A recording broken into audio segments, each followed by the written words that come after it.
Hey guys, welcome to my channel. I hope you're all doing very well. So the Golden Globes were on last night and we finally got a chance to see who the winners and losers were of one of the very first major awards of awards season. So as is tradition here on my channel, I'm going to be diving into my thoughts and my reaction to the winners of the night. But this time around, we're going to do things a little bit differently because unfortunately, I didn't get a chance to react to the initial nominees when they came out last month.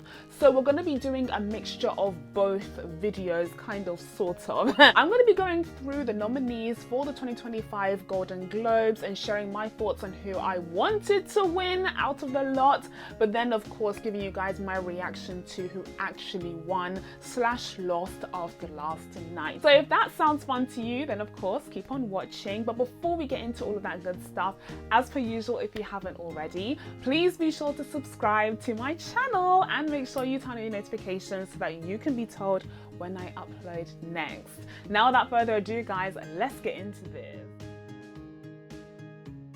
Starting us off for the film category, we have Best Actress in a Drama, where here the nominees were Angelina Jolie for Maria, Nicole Kidman for Baby Girl, Tilda Swinton for The Room Next Door, Fernanda Torres for I'm Still Here, Pamela Anderson for The Last Showgirl, and Kate Winslet for Lee. Now this is going to be a nice and short one because I personally wasn't that invested in any of these ladies winning.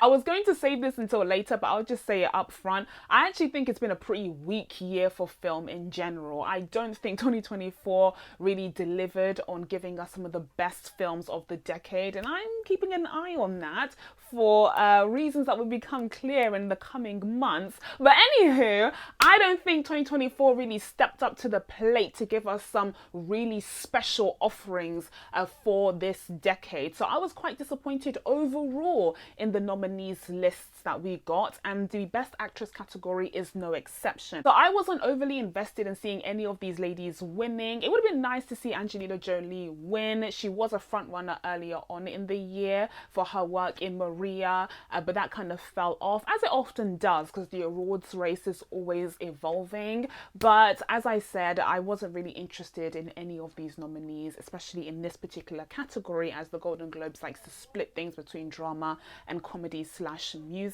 So in the end, the award went to Fernanda Torres for I'm Still Here. Literally have never heard of this film. Literally have never heard of this film. I don't know what to tell you, but huge congratulations to her. She seems like a huge dark horse that came in, snuck in there and won this award. So I do think the fact that the Golden Globes is split definitely benefited her, because if it was all together the way that the Oscars are going to be, she definitely wouldn't be the front runner that she emerged as after the Golden Globes, because there's other people in the line for that role. Jump on over to the Best Actors in a Drama, where here the nominees were Adrian Brody for The Brutalist, Timothée Chalamet for A Complete Unknown, Daniel Craig for Queer, Coleman Domingo for Sing Sing, Ralph Fiennes for Conclave, and Sebastian Stan for The Apprentice. So this category is a little bit more interesting to me because I've seen a few more of the films, and also I was far more impressed with a few more of these performances. I would say my personal front runners, listen, if I got what I wanted for once, for a change, okay, I would say my front runner would definitely be Coleman Domingo for Sing Sing. He was fantastic in that film. Let's be so real right now. He was fantastic in that film. I recently watched it during my catch-up era, you see. So I recently watched it and I thought the film was great, and especially brilliant considering they used real life prisoners or felons to play the role of the prisoners in the film itself. So it feels really authentic and really grounded and down to earth, and really resonates even more.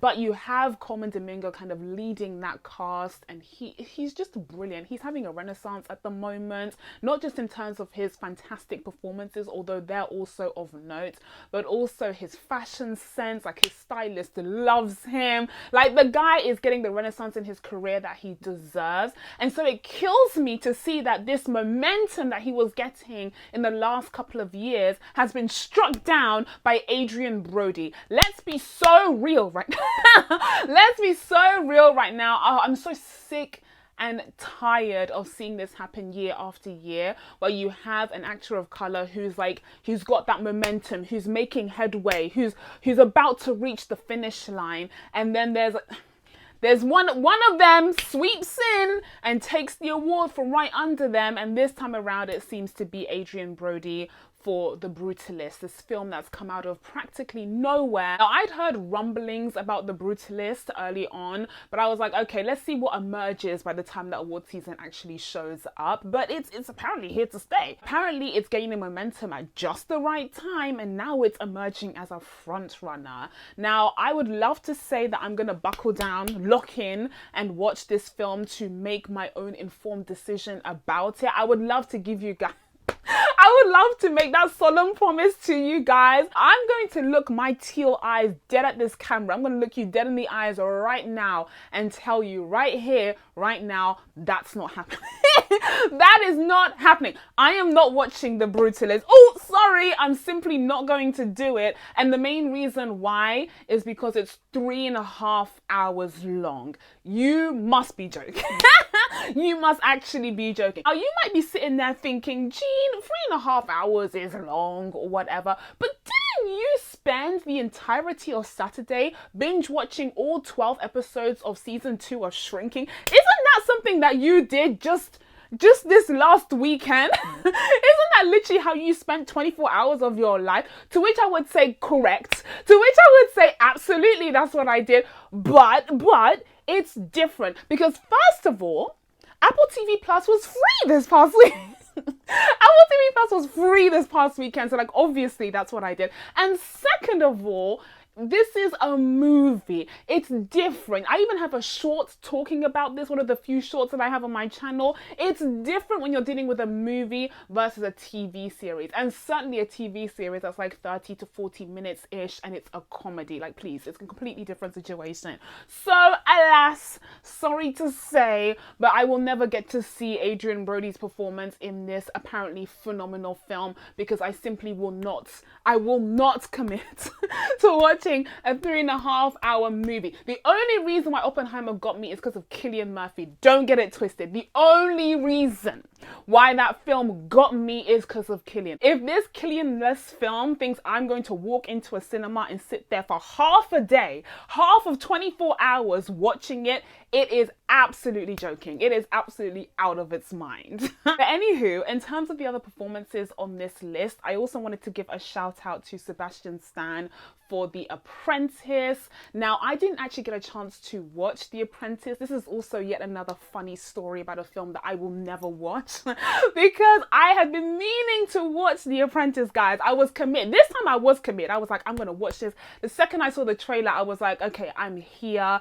had questions as to who The Apprentice was for. Like, is it for supporters of Trump? But it seems critical of Trump. So like, would the trumpets watch this? But if you hate Trump, then why would you spend 2 hours of your life watching a movie about him? Like, I was confused as to who this was targeted towards. Ultimately, I decided that who it's targeted towards is Sebastian Stan fans, of which I am one. Of course. So I was committed to watching The Apprentice. But you see, the thing is that I let time slip away. And I did not watch this film. As I swore to do, I did not watch this film before the election results. I told myself, if I'm going to watch this, it has to be before the election results. And guys, it was too late. And so you could not pay me now. You could not pay me now to watch The Apprentice. Like, the time is up. The time has literally blooped, like it's lapsed. Like, the hourglass has just run out of sand completely. I'm never going to watch this movie. Maybe after his second time. But we'll see. At this point, it's looking like a brutalist situation, I'm afraid.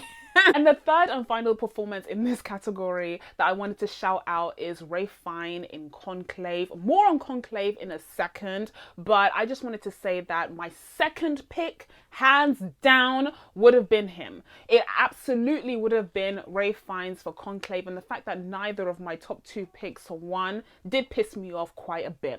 Yes, it did. Okay, so we need to move swiftly along because this isn't the Oscars, this is the Golden Globes, so there are like 5,000 categories. Next up, we have Best Supporting Actress, and here the nominees are Ariana Grande for Wicked, Zoe Saldana for Emilia Perez, Felicity Jones for The Brutalist, Selena Gomez for Emilia Perez, Margaret Qualley for The Substance, and Isabella Rossellini for Conclave. This is a tricky category, I will say. There is only one glaring error. There is only one huge embarrassment, really, in this category, and it is, in fact, Selena Gomez for Emilia Perez. Don't be stupid. Don't be ridiculous. What an insult to the rest of the actresses in this category that Selena Gomez is amongst them. Please don't be ridiculous. There are so many other... There have been so many other incredible performances in other films by supporting actresses that could have been on this list instead, that actually would have helped their careers, mind you, to have that Golden Globes nominated title as part of their name forevermore. There are so many others that deserve to be here instead of Selena. But sis is here not just once, by the way, nominated twice. And I'll allow the Only Murders situation, I'll allow that, but I will not allow the Emilia Perez nomination. No, you are not pulling the wool from my eyes. Absolutely not. That I'm so tired of Hollywood and really a lot of people on social media acting like this lady can act.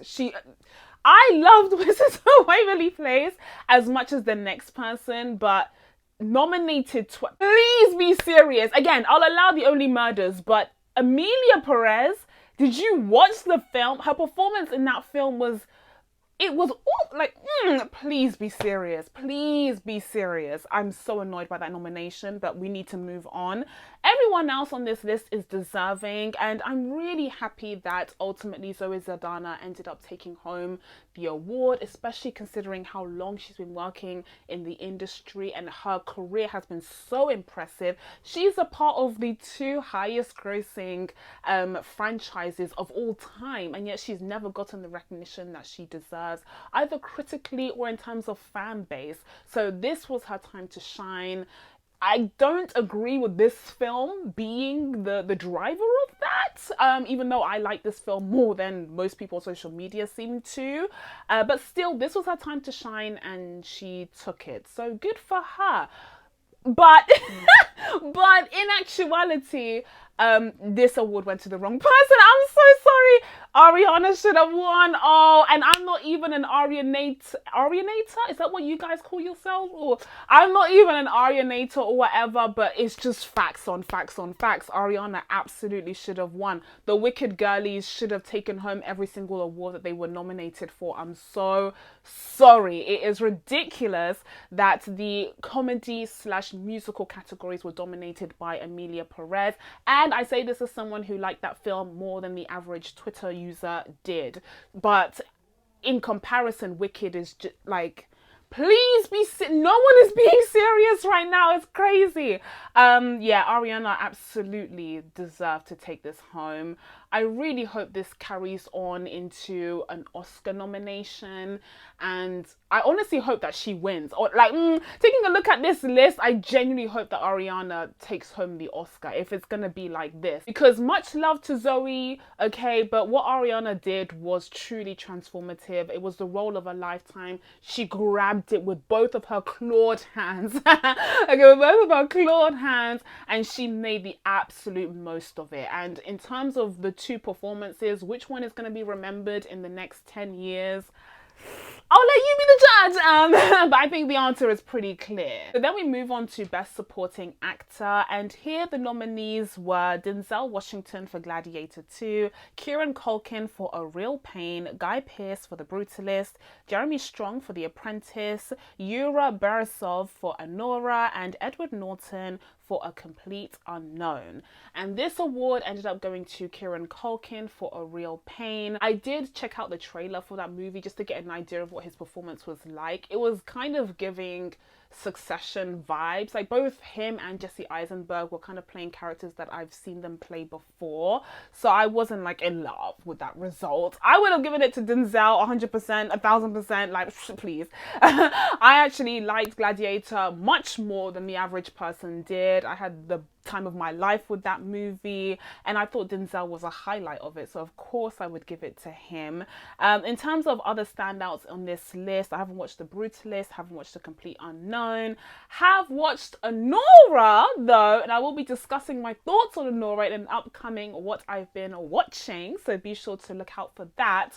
But Europe being nominated in this category just brought a massive smile to my face, because absolutely, and he is who I would have chosen other than Denzel to win in this category, because he was fantastic in Anora, one of the best parts of it, and I was really glad to see a newcomer be recognized for his fantastic work. Okay, so moving on to Best Director, here the nominees were Jacques Audiard for Emilia Perez, Sean Baker for Anora, Brady Corbett for The Brutalist, Edward Berger for Conclave, and Coralie Fargette for The Substance. Apologies for all of the names that I mispronounced. In terms of the winner of the night, it ended up being Brady Corbett for The Brutalist, which tells me that The Brutalist is emerging as a Best Picture frontrunner, which is a shame, because I'm never gonna see it. I'm never gonna watch that thing. But fine, you know, good for The Brutalist, I guess. My personal pick out of this lot, I mean, first of all, I'd like to reiterate, this isn't overly impressive to me. Like, this is just, like, there's a lot of like mid selections here from my point of view. I'm not overly invested in any of these. My personal choice would have been Edward Berger for Conclave. That to me is the strongest film out of this list, at least out of the ones that I have seen. As I mentioned, 2024 overall just wasn't the strongest year for film in general, so I'm not surprised that this category just feels so weak. Speaking of 2024 being a weak year for film, the next category up is Best Motion Picture Drama, where here the nominees were, of course, The Brutalist, A Complete Unknown, Conclave, Dune Part 2, Nickel Boys, and September 5th. Oh my goodness! Oh my god! I just realized, where's Denis Villeneuve? Wait, what? Where's Denis Villeneuve? Oh, are they serious? Are they actually locking him out of the awards contention? Are you joking? He literally directed one of the best films of last year. Oh, I just remembered. Oh, that's crazy. Wow. Okay, well, quickly going back to the director category, clearly Denis Villeneuve was missing from there. That is wild. But seeing Dune Part 2 on this list makes absolute sense. Oh my god, I'm like discombobulated because I just realized Dune Part 2 came out in 2024 and it got no recognition. I would choose Dune Part 2, obviously. What's going on? Ugh. Okay, fine. Oh, I would choose Dune Part 2, obviously, because I'm of sound mind. But the Golden Globes decided to go with The Brutalist. I think it just came out too early for it to be an awards contender. But then Everything Everywhere All at Once also came out pretty early that year. But it wasn't as early as June. June was like February. So, that sucks. Denis Villeneuve should be on this. He was the best director of last year. For most of last year, we were all saying that Dune Part 2 was the best film of the year. Like, it literally held us for... It literally motivated us to keep going for the rest of the year. So the fact that it's just so absent from here is wild. Wild. The Brutalist. This is classic awards campaigning. More on that in a second.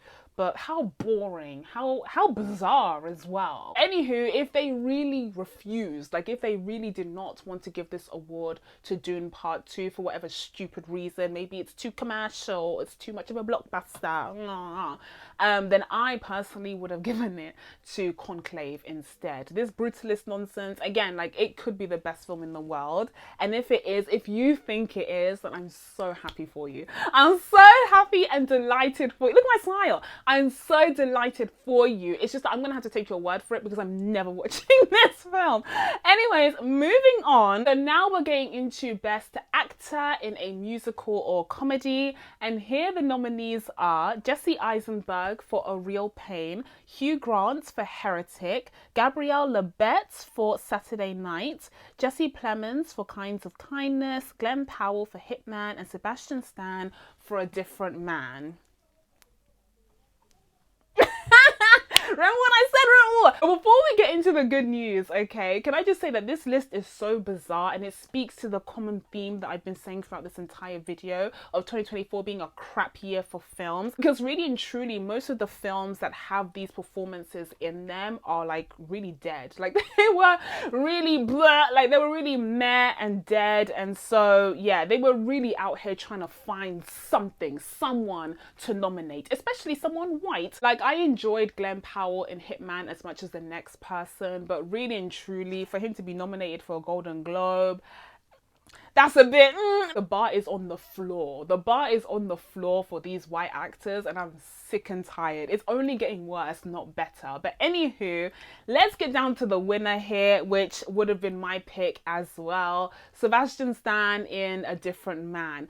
I'm going to talk about A Different Man soon, okay? We'll dive into my thoughts on this film. All I can say is I'm so happy that someone at the Golden Globes actually watched it and appreciated Sebastian Stan's performance in that film because he was actually phenomenal. And the fact that he was nominated for 2 different films in this year's Golden Globes speaks to my guy has been working, the hard work, the elbow grease that Bucky Barnes has been putting in to his career. Good for him. And the fact that he actually walked away with one, because we've seen other actors and actresses be nominated twice in 1 year. ScarJo is usually one of those. And also Selena, remember I was just talking about Selena? Yeah, she's on here twice as well, but oftentimes they cancel themselves out and they don't go home with anything. But my guy, he said, I'm leaving here with something. He did a Denzel. He did a Denzel, and whilst Denzel was collecting his Medal of Freedom, Sebastian was going home with his Golden Globe. So congrats to him. Well deserved. I am one of the few people who watched A Different Man. Like I said, I will be discussing soon. But overall, I'm just delighted by this turn of events. But still, the overall category here is really disappointing and just like bottom of the barrel. Like he and Hugh Grant are the only deserving ones to be here. And then on the flip side, next up we have Best Actress in a Musical or Comedy, and here the nominees are Amy Adams for Night Bitch, Cynthia Erivo for Wicked, Carla Sofia Gascon for Emilia Perez, Mikey Madison for Anora, Demi Moore for The Substance, and Zendaya for Challengers. Now, this is a far more worthy category in my opinion. Like the actors one was a bit wah-wah, but this is actually pretty strong. In terms of Emilia Perez making a show here, I think Carla Sofia Gascon was actually fantastic in that film. She had to go through all of these different emotional arcs with her character. It's a very bizarre story and film, but she plays a very interesting and thought-provoking character who's like kind of a villain, sometimes the good guy. There are layers to this, okay? And I think she delivers on all fronts. So I'm really glad to see her be nominated. Her and Sofia Zaldana are definitely deserving of nominations in their respective categories, but that third one makes no sense. Anywho, but I don't even want to waste too much time with this because really and truly there was only one winner in my eyes, and it was supposed to be Cynthia. The fact that the Golden Globes decided to lock out Wicked for some reason, it's the Barbie effect, right? Like, it's this idea that because the film is so popular,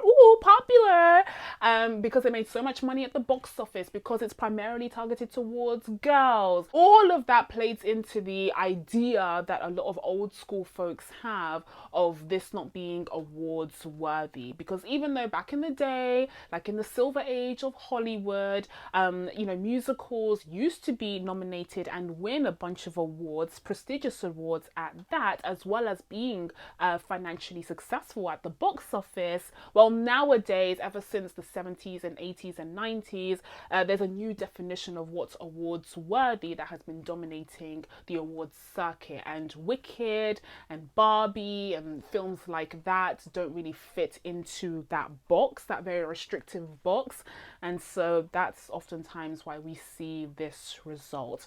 I'm still holding out that it will still get a bunch of Oscar nominations at the very least, especially in the technical categories where it absolutely deserves it, and also for the lead actresses who are just like phenomenal, truly some of the best performances that we got last year, and to omit them completely would just be a disingenuous representation of some of the best work that Hollywood gave us in 2024. So really upset to see that Cynthia did not take this home, but shout out to Demi Moore, who has been hustling.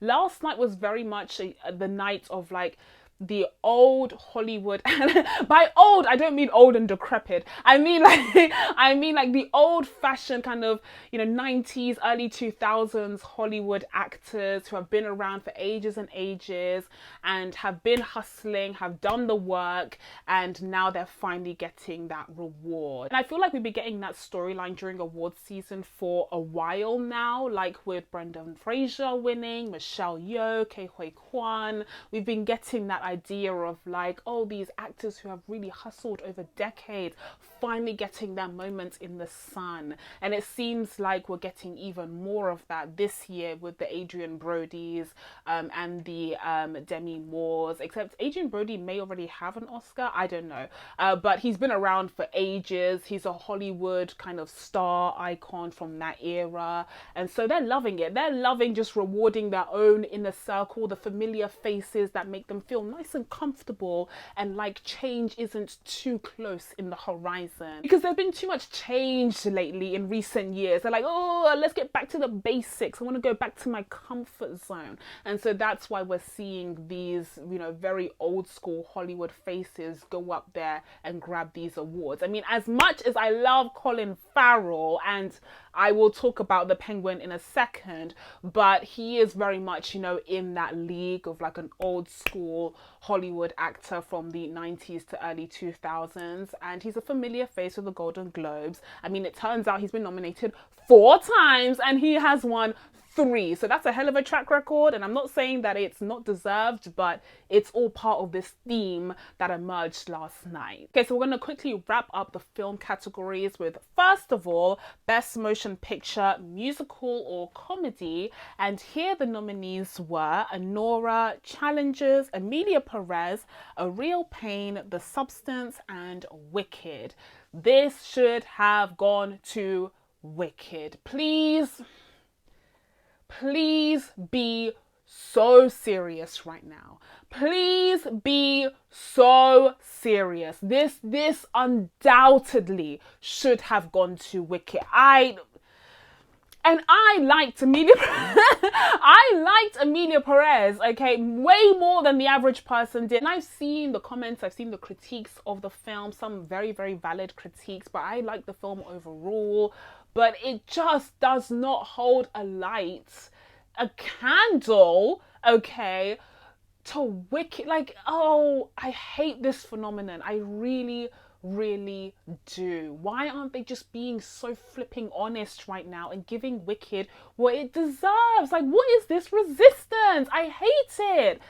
Oh, but I will take this opportunity to interject and mention the stupid ass category of best box office achievement, blah, blah, blah, blah, blah, blah. I'm not even going to give it its own little section, but that dumbass category that was rejected by the Academy, mind you, after they tried doing that for one unholy year, that dumbass category ended up getting Wicked some gold, like something, as a box office achievement, when really and truly that's not even a real award, even by this dumb definition, because Deadpool would win. Like, if we're being, again, real, like if we're actually being serious, that award would go to Deadpool, and the legitimate award, the real award that's been going on for decades now, would go to Wicked, because that deserves to be the best musical / comedy of 2024. Why do I need to explain these things to these grown people that get paid hundreds of thousands, perhaps even millions, to do this job, but fail at it almost every single year? Why do I?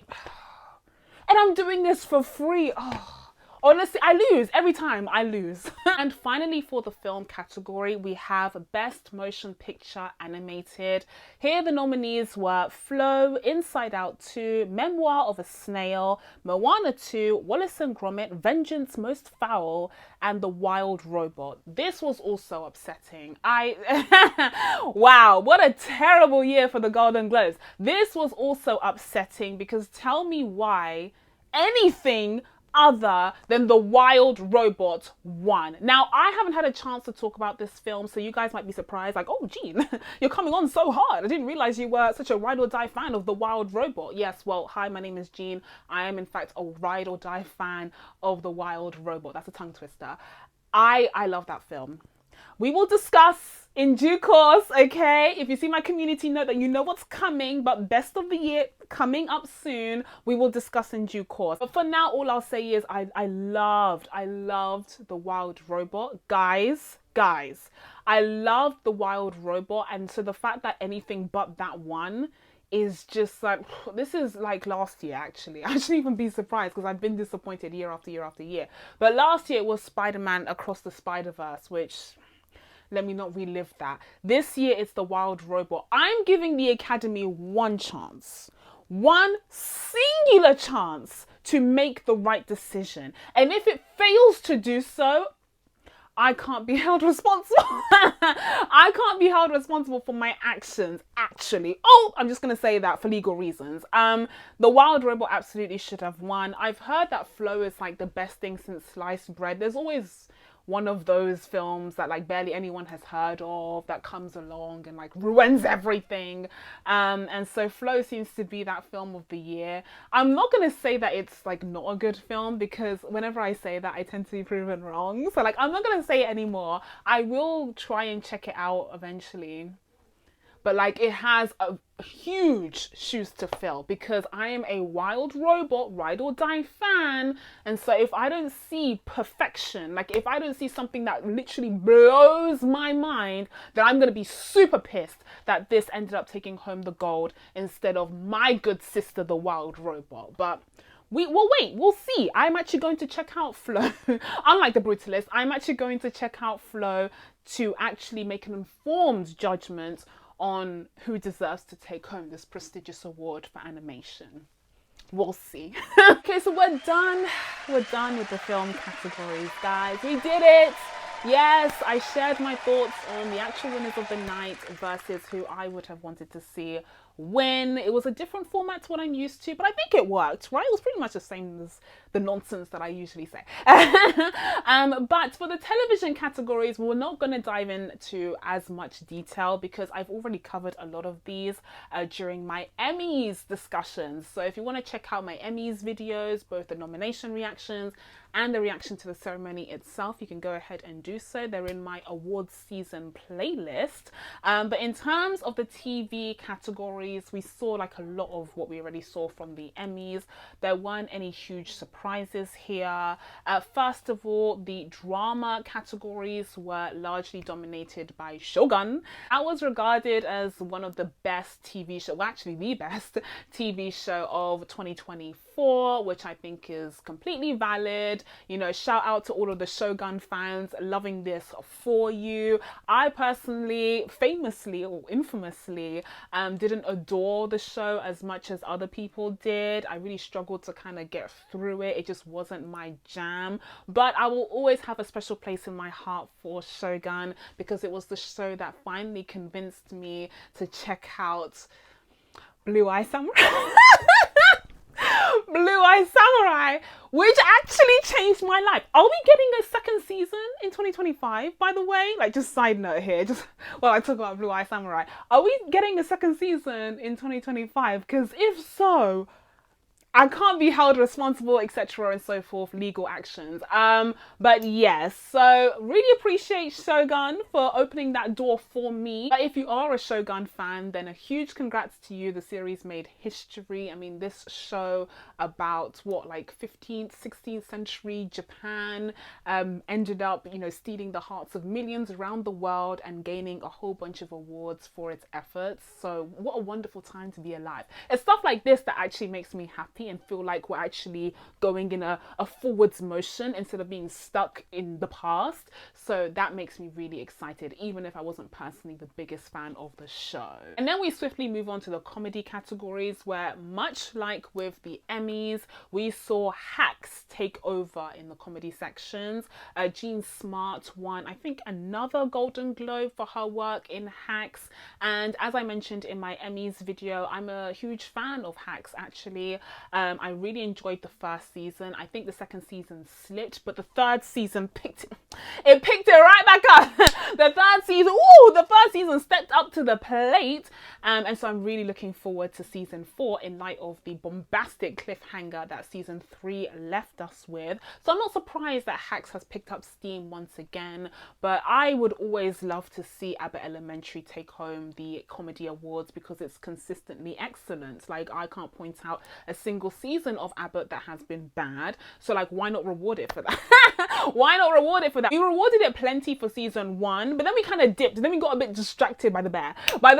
Okay. And so now I think it's time to return to Abbott and see what the Philadelphians are up to, because it's nothing but excellence. It's nothing but brilliance season after season after season. So like, yeah, let's not forget, okay, that it's given us consistent excellence for the last few years. But still, shout out to Hacks because it did improve substantially for season 3.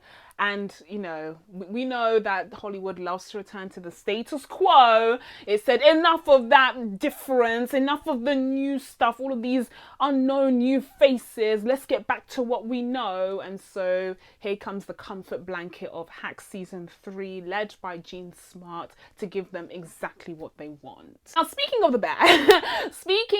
bear, I believe that this Golden Globes was judging the Bear season 3, and this famously was a wobbly season for the show. It's kind of like the reverse Hacks situations, where both shows had great first seasons, but whilst Hacks dipped in season 2, the Bear rose, like shot up in season 2. But then unfortunately, just as Hacks gained momentum for season 3, the Bear kind of dipped and slipped and fell and broke its ankle for season 3. So interesting kind of events for the series, and that was reflected by the lack of wins last night. I still would have vastly preferred to see my good sister Ayo Edebiri take home the award for Best Lead Actress in a comedy series, if not Quinta Brunson, but alas, that wasn't meant to be, because she's the one that needs to be punished for the less than perfect season 3 and not her white male co-star, whatever. Anyways, but the only person who did break through the comedy wall was Jeremy Allen White, who ended up taking home the award for the, third time, I think, or second at least, for his work on The Bear. And again, wholly deserved, but it's just interesting how the two of them have been consistently brilliant, amazing, wonderful on The Bear for all 3 seasons. But the second that the show slipped and fell and broke its ankle and twisted its knee, it was my good sis who was punished. and not him. Interesting. So then lastly, moving on to the limited series / TV movie categories, where we had a few fun things happen. First of all, as I mentioned, Colin Farrell won for The Penguin, which makes me both happy and devastated. It makes me happy because he was so freaking good on that show. Oh guys, if you haven't watched The Penguin, fix that immediately. Fix that post haste, because it was one of the best shows of 2024, dead ass. It was so good. And Colin Farrell, like I said, Oscars were won, truly. Like, if there was any justice in the world, Academy Awards would be handed out post haste, because he was fantastic on that show and just completely unrecognizable. And it wasn't just about the hair and the makeup and the costuming, although that was all very good stuff as well. But anyways, that was the good stuff. Like, that was the plus. The minus, the sad face, came from the fact that this is in the limited series category. So does that mean does that mean we're not getting season 2? That kind of makes me sad. I know that it never like hit massive numbers on streaming and all of that because of you guys, because of you. I blame you personally. And all of you who didn't watch the show. I know that it wasn't a huge bombastic hit in terms of the audience, but creatively it was. Like, it was just so flipping great. So it kind of breaks my heart that they seem to be giving up on continuing this story. At least I do have that small consolation in knowing that they told a hell of a story for that first season. They put all their cards on the table, and even if they don't get to continue that story in a second season, first of all, we might get a continuation in the Batman movies if they ever come out, and secondly, at least it feels like it was a full arc that could be followed through for one single season of a limited TV series, regardless of what happens next. So yeah, I definitely have mixed feelings on this one, but ultimately positive, because I think Colin Farrell was 100% deserving, and I really thought that the award would go to Richard Gadd because of his hot streak with Baby Reindeer. I am kind of upset that he didn't win in some ways, because Baby Reindeer was such a personal project for him, but Colin Farrell just swept in there and just kind of just, he did a penguin. Classic penguin. And it was kind of deserved. Low key was, he did the job. He did the thing. Now, in terms of Best Actress in a Limited Series, here we saw Jodie Foster take home the award for her work in True Detective, which I did not watch and don't really care about. But the only thing to note here was that during the ceremony itself, Sofia Vergara expressed verbally her disappointment at losing out on this award for her work on Griselda, and that was kind of funny. I think it was a joke, right? Like, I don't think she was actually, loudly upset about it, but she was like, why can't I be me? And honestly, like, I feel that, she really cared about that project. She really put her all into it, and it kind of feels like Jodie Foster, because again, she's a classic Hollywood name, so she was always a shoe-in to get something because she's on a streaming show. But ultimately, she wouldn't have been my pick either. Out of this list of nominees, I 1000% would have gone for Kristen Milioti for her role in The Penguin. Again, they went for a familiar face, that nice comfort blanket, but really and truly, Kristen should have gone home with that award, hands down. Although I will say again, I did not watch True Detective, so put an asterisk on this claim, whatever. Though I will say special shout out to Naomi Watts for her role in Feud Season 2. I really disliked the second season of Feud. That first season was so immaculate, so fantastic, and then they completely dropped the ball with the second one. It was tough to watch. But Naomi Watts was really, really good in that second season. So this is a case where even though the show was a bit it was a bit wonky, the performance really did shine bright enough to deserve recognition on its own. Now, even though they only have one category for the supporting actors, the winner for Best Supporting Actress did fall under the limited series category, because here we had Jessica Gunning winning for her work on Baby Reindeer. I'm very, very happy that the Golden Globes didn't forget about how fantastic she was on that show, because even though it's been a hot minute since Baby Reindeer was in the public consciousness, consciousness.